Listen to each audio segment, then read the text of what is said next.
Bonjour, que la paix soit sur vous. Les œuvres et la responsabilité devant Dieu.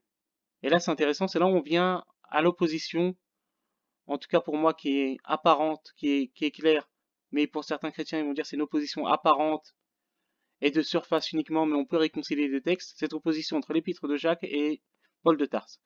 Et on va voir également ce que dit le Coran. Donc Jacques, chapitre 1, versets 26-27. Si quelqu'un croit être religieux, sans tenir sa langue en bride, mais en trempant son cœur, la religion de cet homme est vaine. La religion pure et sans tache devant Dieu notre Père consiste à visiter les orphelins et les veuves dans leur affliction, et à se préserver des souillures du monde.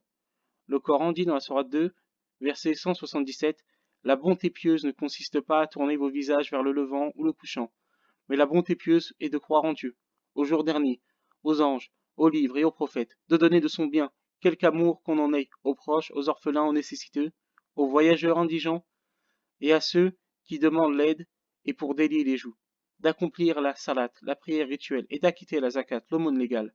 Et ceux qui remplissent leur engagement lorsqu'ils se sont engagés, ceux qui sont endurants dans la misère, la maladie, et quand les combats font rage, les voilà les véridiques, et les voilà les vrais pieux. Donc à la fois l'épître de Jacques et, et le Coran définissent le fait d'être religieux et la piété par les actions, et non pas uniquement par la parole, et non pas uniquement par l'apparence non plus.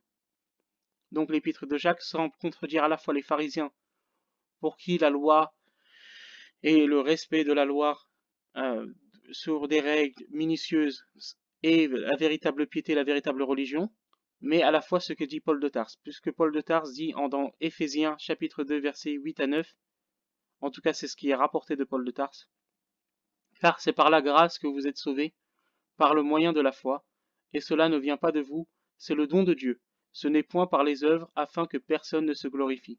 Donc on a ici une différence profonde que les chrétiens essayent de réconcilier. Croyez-moi, j'ai lu énormément d'articles et vu énormément de vidéos de tentatives de réconciliation entre l'épître de Jacques et les épîtres pauliens. Puisque je précise bien que Martin Luther est appelé l'épître de Jacques, l'épître de Paille, et que des protestants n'y retrouvent pas l'esprit de l'évangile, l'épître de Jacques est malgré tout, il me semble, dans la grande majorité des Bibles protestantes. Donc les protestants considèrent que c'est une parole de Dieu, que c'est la parole, que ça fait partie de la parole de Dieu.